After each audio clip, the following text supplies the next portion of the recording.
what Magnum represents is a unique vision by a photographer. So this applies to any individual photographer. It's what do you see? Where is your voice in this? And also it's the ability to tell a story through images. So, and that's what Magnum looks for every year when they're trying to find new people.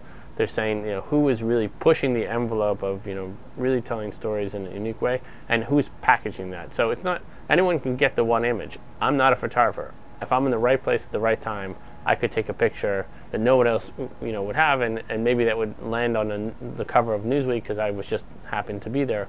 But I couldn't do that on a consistent basis, and I couldn't package together a whole story. So I think what is very important in today's world is packaging your content and putting it together in a way that is that's consistent and people can identify you as your work. And I think even with all this new technology, people are still interested in content. They're still interested in high-end, good quality content.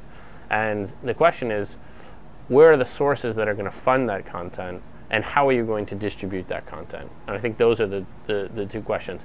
I also think that people are asking the wrong question, where how are we going to monetize this content?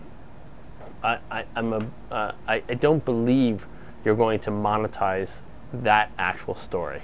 I think you're going to monetize in a different way.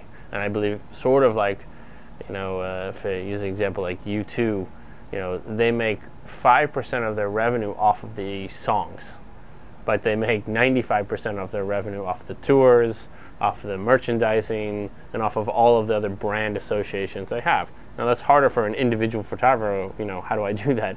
But I think that the story, the actual content of the story, is in some ways the lost leader, is the way to get that work out there, and the way to get your name out there, and the way to get that story, hopefully people engaging in that story. And once people are engaged in that story, that's when, as a photographer, they begin to know a little bit more about you. What's your next story? Do you have a book? Do you do workshops? Do you do lectures? Can I hire you for the next story? So I think it's a slightly different way to say, I've done this story, now pay me for this. I think you're actually going to make money on the other side.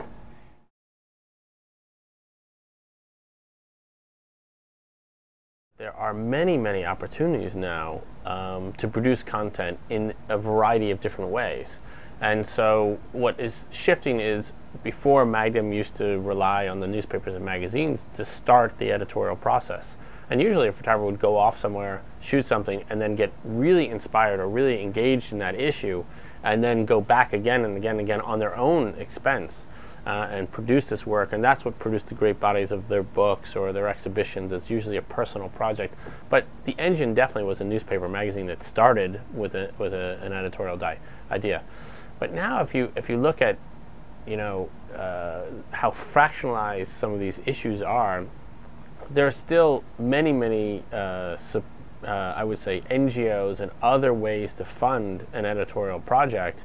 It's just not through a newspaper magazine. So I'll use an example of a project we did on AIDS. We worked with the NGO, the Global Fund, and they have this, they wanted to tell the story about people that were getting on antiviral treatment. And we did a partnership with them. And it was important for me to say that there's a partnership, because if there's a partnership, then there has to be editorial respect. And there's two different ways. I could basically say, let's just do work for hire, where we'll send photographers out, we'll do this work, we give it to you. If you want to make t-shirts or coffee mugs or whatever you want to do, okay, fine. But if you want to have a partnership with Magnum, then the photographers have to have final cut on the edits. And you have to trust that what your message or what you hope is happening in these countries is actually happening, because the photographers are going to experience it and they're going to tell the stories that they experienced. And so this was a very successful venture where we found money to go do a very global health issue, and we were able to do it in an editorial manner, and we were able to distribute it. Another important part is by the partnerships that we formed with the Global Fund. So the Global Fund has their own network, but then they brought in support by 2 other companies, and so we used their support. And then we actually went back to the newspapers and magazines, and we said, hey, we've done this whole story. Magnum has done it, so we have had final cut of the story, so there's editorial integrity, and are you interested in publishing this? And many newspapers and magazines picked that up because of the I think the integrity that Magnum had. And so it's almost a reverse way to do it.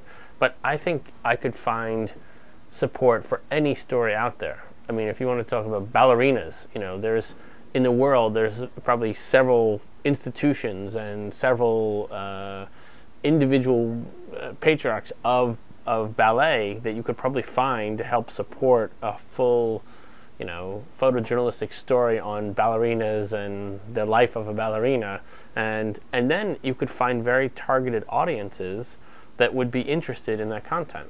And so I think that although people say, well, the newspapers and magazines are not able to support some of this, that's true, but there's hundreds of other new sources to fund this production.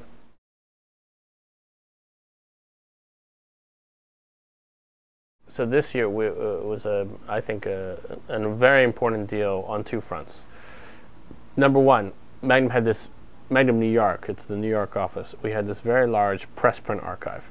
And just so you know what a press print archive is, before the world of the internet, if you wanted a picture of Gandhi, you used to call Magnum and say, hey, do you have any Gandhi pictures? Someone would say, yeah, we have Gandhi pictures, we'll send them over to you.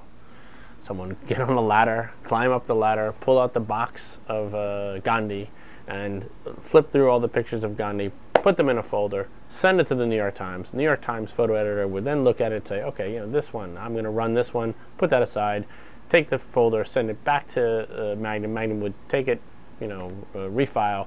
The photo editor would run that image and then send that one back to Magnum, and then Magnum would then put that one back in. That's how you got a picture of Gandhi. And that was called a press print archive. Now, as a photographer, you would go off and you would do your story, and then you would make an edit of maybe 30 images that would be your story, and that was called a distribution. And then you would, Magnum would make multiple copies of those distribution prints and send it to all of the Magnum offices or sub-agents that were sort of supporting Magnum, so that the photo editors could have these images and see it and then run those images. This obviously doesn't exist anymore. Now if you want a picture of Gandhi, you go to Magnum's site and you go Gandhi, and it comes up, or it doesn't come up, and you search and you license it very quickly. So this press print archive, I think, was an extremely valuable window of looking into how photography was bought and sold in the latter half of the 20th century. And also, it can be studied on many different levels. It can be studied from a photographic standpoint, from a business standpoint, from an anthropology standpoint.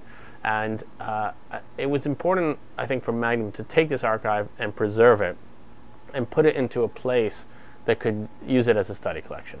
So number one, I would say it's about preservation, and it's about, you know, putting it into a place that I think is going to be appreciated for generations to come. And I always use Joseph Kudelka. He did that story on the Gypsies, seminal body of work, and the Gypsies have this expression that says, "You're only dead when the last person that knows you dies." And I thought this was fantastic, and I thought that, you know what, this Magnum archive is now going to live, because now it's going into an institution where there's, at the Ranson Center, there's 55,000 students. And so just do a small percentage. If you have a few thousand people studying this archive per year, just think of how many new future people will begin to appreciate the individual photographers, the stories that these photographers did, and I think it's going to live on for generations. So that's number one. Number two is we're living in a transformative moment, and we need to move away from some of the traditional business structure that we have, and we need to move to embrace future distribution, and also help support future funding of new production. So this deal now has helped Magnum and put Magnum in a I think a very aggressive position now, where before we might have been more defensive because everything was caving in. Now we can make decisions and begin to transform the structure of the agency to adapt to new distribution methods. So that's the two reasons for doing this deal.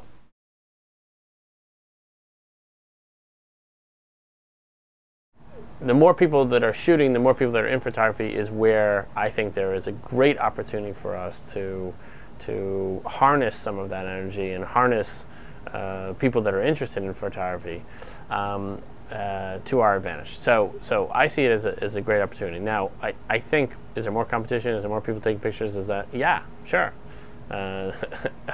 That's part of the reality. And can you make a living? And the big question is, can you make a living being a photographer?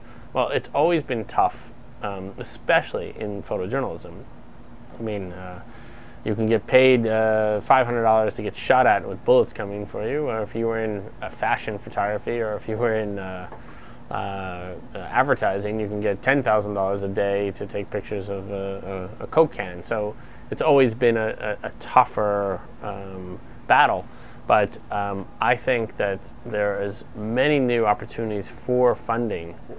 You know, I've been to several sort of conferences and several people that all come from the same industry.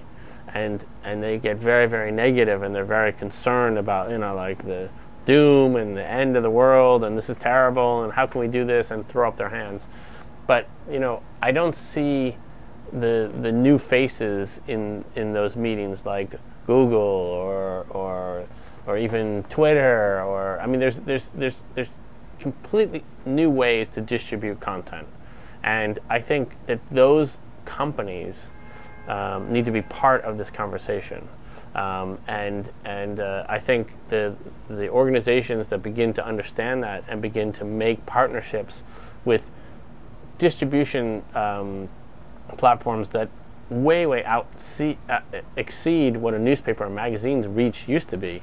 I think those are the companies that are going to understand, you know, eventually and survive this new sort of era.